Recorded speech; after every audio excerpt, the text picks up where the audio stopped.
ओम गंग गणपतये नमो नमः। श्रीमद्भागवत महापुराण सप्तम स्कंद अतः 15वां अध्याय पंचमो 10वां अध्याय भाग 2/4 गृहस्थों के लिए मोक्ष धर्म का वर्णन।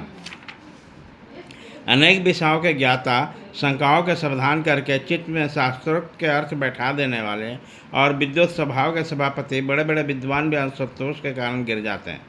धर्मराज संकल्पों के परित्याग से काम को, कामनाओं के त्याग से क्रोध को, संसारी लोग जिसे अर्थ समझते उसे अनर्थ समझकर लोभ को और तत्व के विचार से भय को जीत लेना चाहिए। अध्यात्म विद्या से शोक और मोह पर, संतों के उपासना से दंभ पर, मौन के द्वारा योगों के विघ्न पर और शरीर प्राण आदि को निश्चेष कर हिंसा पर विजय प्राप्त करनी चाहिए।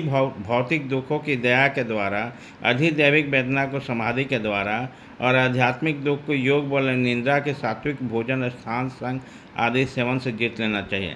सत्य गुण के द्वारा रजोगुण और तमोगुण और उपरांति के द्वारा सत्य गुण पर विजय प्राप्त करनी चाहिए। श्री गुरुदेव के भक्ति द्वारा साधक इन सभी दोषों पर सुगमता से विजय प्राप्त कर सकते हैं। हृदय में ज्ञान के दीपक जलाने वाले गुरुदेव साक्षात भगवान हैं। जो दुर्बुद्धि पुरुष उन्हें मनुष्य समझता है, उनका समस्त शास्त्र श्रवण हाथी के स्नान के समान व्यर्थ है। बड़े बड़े योगेश्वर जिनके चरण कमलों का अनुसंधान करते हैं, प्रकृति और पुरुष का अधीश्वर और स्वयं भगवान ही गुरुदेव के रूप में प्रकट हैं।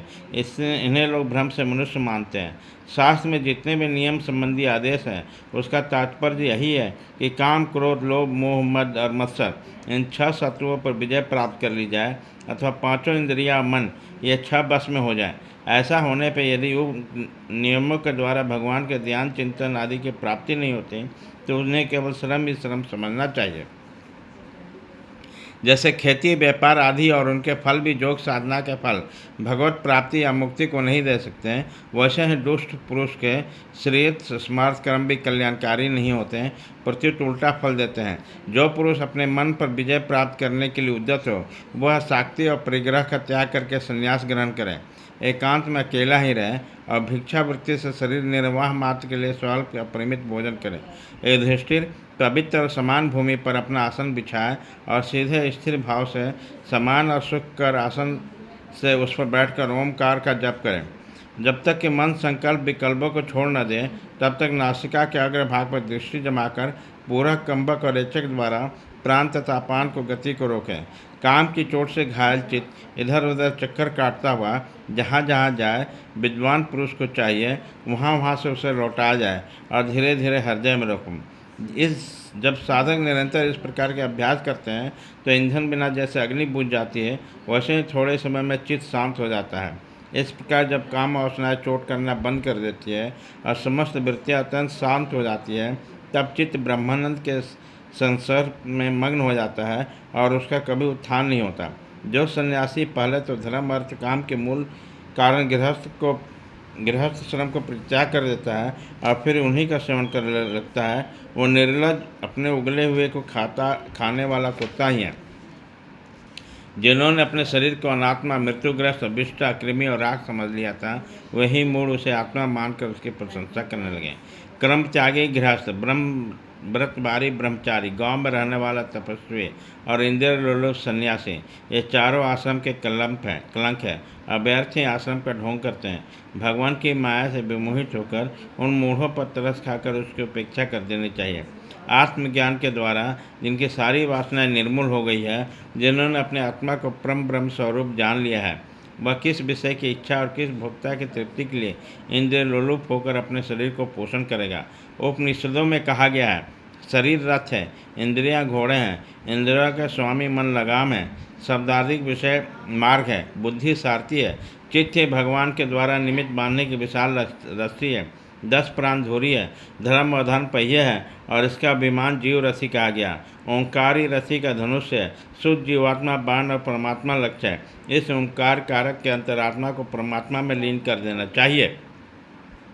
राग, द्वेष, लोभ, शोक, मोह, भय, मद, मान, अपमान, दूसरे का गुण दिखाना, छल, हिंसा, दूसरे को उन्नति देकर जलना, तृष्णा, प्रसाद, भूख और नींद, ये सभी और ऐसे जीवों के और भी बहुत से शत्रु हैं। उनमें रजोगुण और तमोगुण प्रधान वृत्ति अधिक है, कहीं कहीं कोई सत्वगुण प्रधान होती है।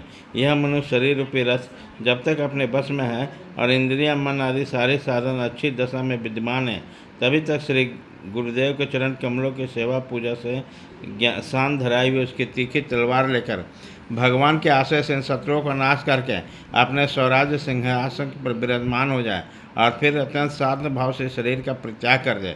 नहीं तो तनिक भी प्रमाद हो जाने पे ये इंद्रिय रूपी दुष्ट घोड़े और मृतता रखने वाले बुद्धि रूपी सारथी रथ के स्वामी को उल्टे रास्ते ले जाएंगे और विषय रूपी लुटेरे के हाथ में डाल देंगे। वे डाकू सारथी और घोड़े सहित इन जीव को मृत्यु से अत्यंत भयावह घोर अंधकार में संसार के कुएं में गिरा देंगे। वैदिक कर्म दो प्रकार के होते हैं, एक तो वे जो वृत्तियों को उसके विषय को ओर ले जाते हैं प्रवृत्ति परक, और दूसरे जो वृत्तियों को उनके विषय को ओर से लौटाकर शांत एवं आत्म साक्षात्कार के योग्य बना देते हैं निर्वृत्ति परक। प्रवृत्ति परक कर्म बार से बार बार जन्म मृत्यु की प्राप्ति होती है और निवृत्ति परक भक्ति मार्ग या ज्ञान मार्ग के द्वारा परमात्मा की प्राप्ति होती है। शयन यज्ञ आदि हिंसा में क्रम अग्निहोत्र, दर्श, पूर्णमास, चतुर्मास, पशु याग, सोमयाग, वैश्वदेव, बलिहरण आदि द्रव्य क्रम दिष्ट कहलाते हैं। और देवालय, बगीचा, कुआं बनवाना, प्याऊ आदि लगाना पुरुष क्रम है। ये सभी प्रवृत्ति परक है और सकाम भाव से युक्त होने पर शांति के कारण बनते हैं। प्रवृत्ति प्राण पुरुष मरने पर चरु पूर्ण सर्दी यज्ञ संबंधी द्रव्यों को सूक्ष्म भाव से बना हुआ शरीर धारण करके धूमाभिमानी देवताओं के पास जाता है। फिर कर्म से रात्रि कृष्ण पक्ष दक्षिणायन के अभिमानी देवताओं के पास जाकर चंद्रलोक में पहुँचता है। वहाँ से भोग समाप्त होने पर अमावस्या के चंद्रमा के समान क्षीण होकर वृष्टि द्वारा कर्म से औषधि, लता, अन्न और भेंट के रूप में परिणत होकर पितृयान मार्ग से पुनः संसार में ही जन्म लेता है। भाग 3/3 खत्म।